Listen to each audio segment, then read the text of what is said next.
Oi, gente, tudo bem? Aqui, quando vocês têm aqueles textos gigantes para ler, dá uma preguiça, não dá?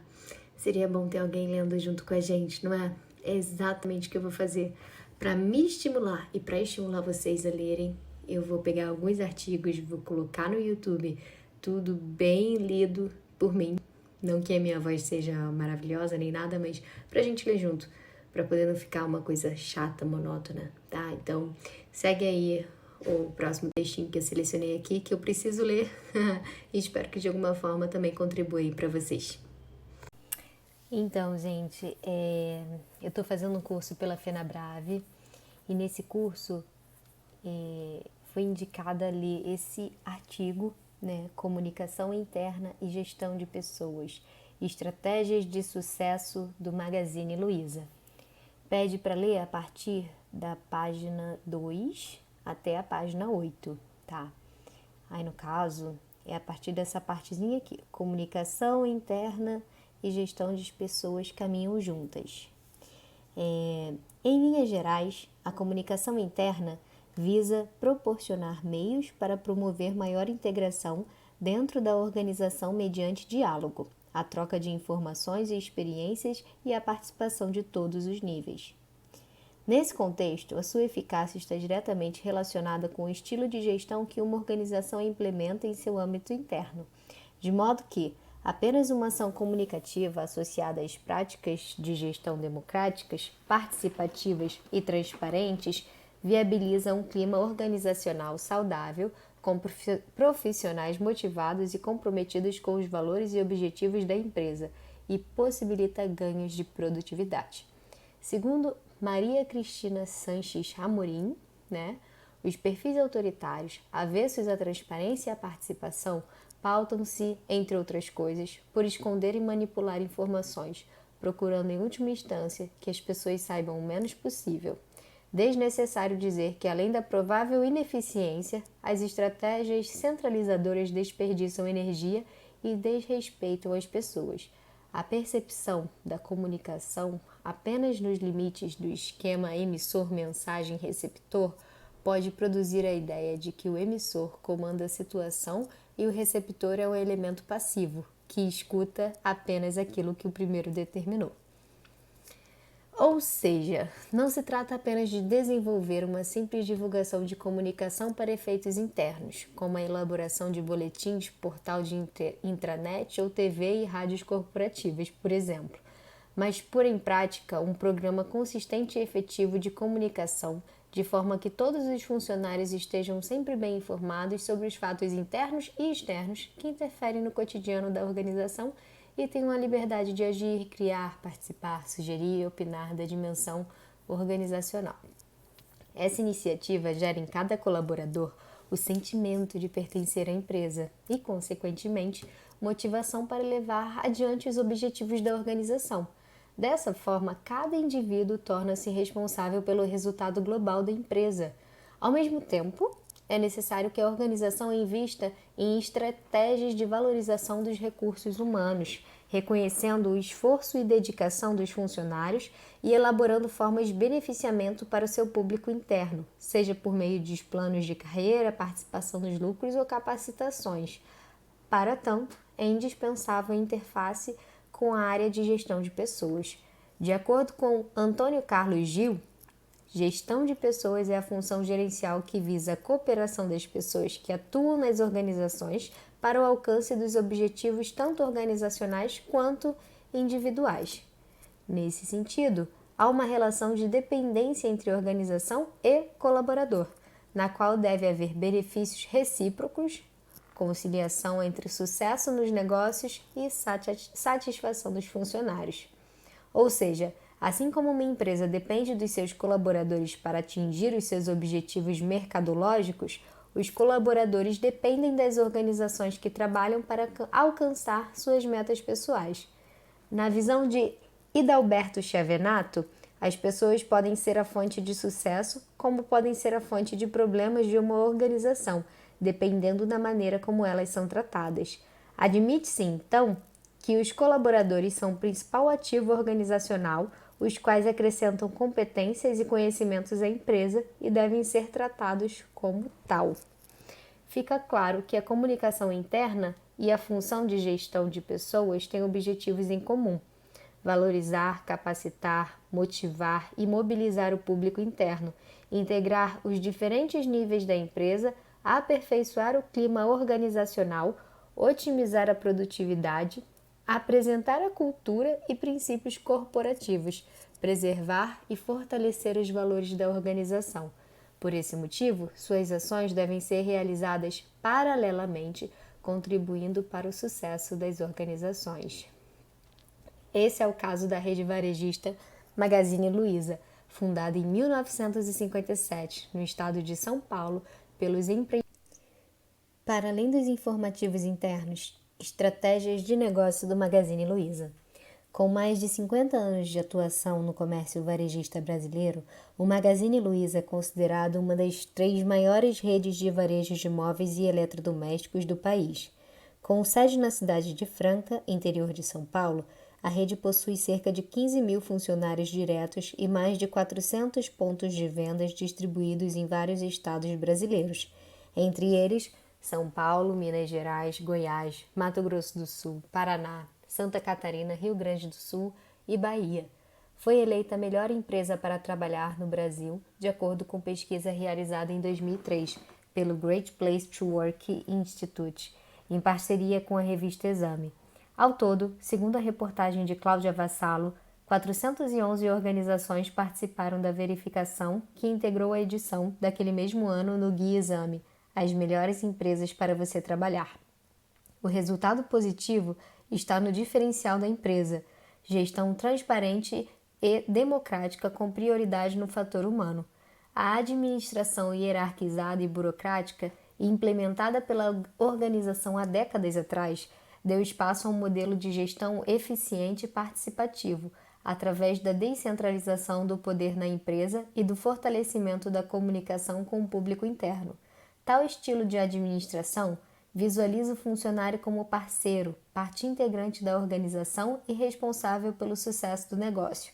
Assim, o Magazine Luiza confere aos gerentes de cada loja mais responsabilidade e autonomia para agir, criar e realizar, objetivando dar maior celeridade às decisões da empresa e atingir as metas e objetivos. Também, todos os colaboradores têm a liberdade de seguir, participar das decisões e emitir opiniões no ambiente organizacional. Além disso, com a utilização da comunicação, denominada pela organização olho no olho, devido à intensificação do diálogo e através da elaboração de algumas ferramentas de comunicação, entre elas informativo interno, TV e rádio corporativo, cartas da superintendência e portal intranet, é possível proporcionar maior integração entre os vários níveis da empresa, evidenciar os objetivos e alinhar a equipe em relação às decisões estratégicas, reafirmar e fortalecer os valores, princípios éticos e a cultura da organização, preservando a identidade institucional e, sobretudo, promover uma comunicação clara, direta, verdadeira e de mão dupla. Percebe-se, então, que essas estratégias de negócio vão de encontro com o processo comunicativo descrito pela teoria matemática da comunicação, conhecida também como teoria da informação. O professor Carlos Alberto Araújo explica que, nesse modelo, a comunicação é apresentada como um sistema no qual uma fonte de informação seleciona uma mensagem desejada a partir de um conjunto de mensagens possíveis, codifica essa mensagem transformando-a num sinal passível de ser enviada por um canal ao receptor que fará o trabalho do emissor ao inverso. Nessa perspectiva, a comunicação se reduz a um processo meramente informativo, já que se esgota ao atingir o receptor. Dessa forma, na teoria matemática, o receptor se configura como um elemento passivo, aquele que somente decodifica os sinais enviados pelo emissor. O contrário acontece no ambiente interno do Magazine Luiza, ao aplicar um modelo verdadeiramente comunicativo. Ou seja, a comunicação não se dá pela transmissão da informação de um emissor para o receptor, mas acontece através da interação entre os agentes comunicativos. Há o feedback, o diálogo entre as chefias e funcionários ao longo de todo o processo comunicativo. Como explica Cláudia Vassalo, repórter da revista Exame, na matéria Razão e Sensibilidade. O processo começa no dia a dia, no chamado olho no olho.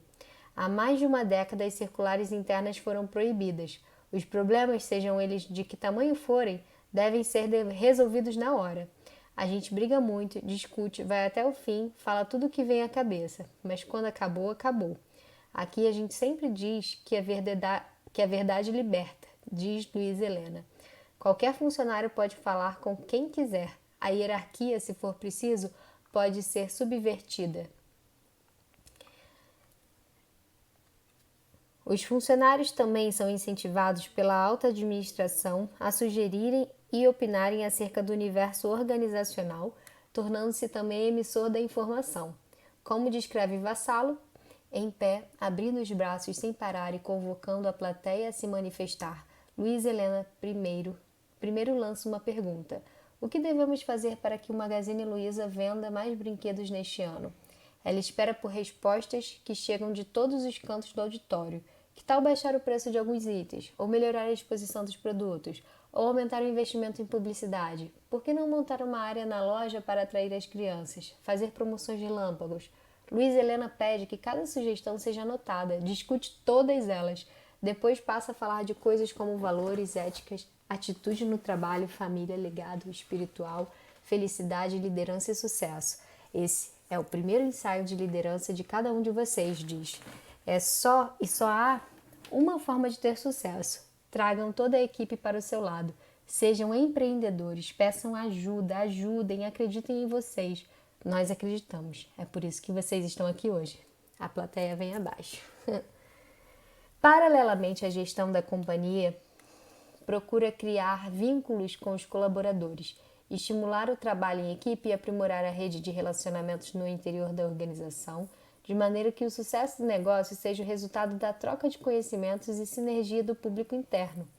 Marlene Marchiori esclarece que tudo é possível pela visão e vontade da alta administração em transformar os relacionamentos com seus colaboradores via comunicação interna, carregada de sentimentos, entendimentos, visão, compreensão, dedicação, conhecimento, valorização e criação de vínculos e valores que retratem uma cultura organizacional que viabiliza a existência de uma organização com credibilidade. O Magazine Luiza adota práticas como o denominado Encontrão, evento realizado a cada 2 anos que reúne todos os colaboradores da rede, um momento de sintonia, união e inspiração, que tem como objetivo estreitar laços entre todos que compõem a empresa, motivar cada colaborador e contribuir para o desenvolvimento pessoal. E o rito de comunhão, realizado todas as segundas-feiras pela manhã, em todas as lojas da rede, onde os funcionários se reúnem em um momento de descontração para trocar informações, conferir as metas de vendas e integrar a equipe. Como resultado, tem-se colaboradores mais produtivos, satisfeitos, conhecedores dos princípios da organização e comprometidos que acreditam no negócio e agem como porta-vozes da cultura da empresa. Tais posturas contribuem para o aprimoramento do clima organizacional, rentabilidade, assim como da imagem institucional perante os públicos interno e externo do Magazine Luiza.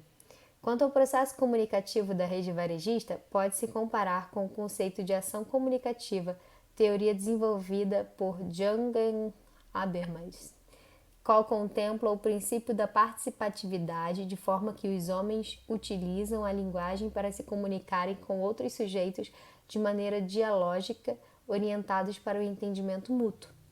Conforme as ideias de Habermas, chamam a ação comunicativa aquela forma de interação social em que os planos de ação dos diversos atores ficam coordenados pelo intercâmbio de atos comunicativos, fazendo, para isso, uma utilização da linguagem ou das correspondentes manifestações extraverbais orientada ao entendimento.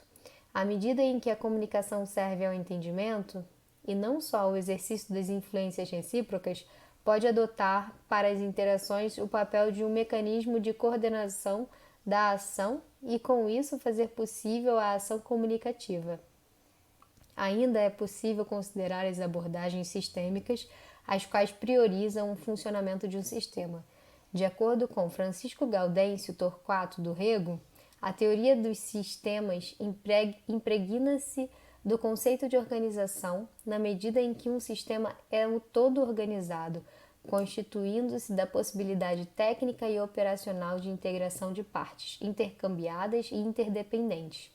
Nesse sentido, o Magazine Luiza caracteriza-se como um sistema organizacional, uma vez que é constituída por elementos, regras, departamentos, colaboradores, acionistas, entre outros, que compõem um todo direcionado para alcançar metas específicas. Vale ressaltar a teoria dos sistemas sociais de Niklas Luhmann. Na perspectiva do autor, os sistemas sociais estão em processo permanente de mudança. Na relação com o ambiente e com outros sistemas não existe equilíbrio, mas, antes de tudo, complexidade. Outra novidade trazida pelo autor, e a principal razão de sua classe polêmica com Habermas, vem da sua visão de que há maior probabilidade de se ter conflito do que consenso nas relações sociais, e que a autopoiese do sistema se opera nas bases tanto do conflito quanto do consenso.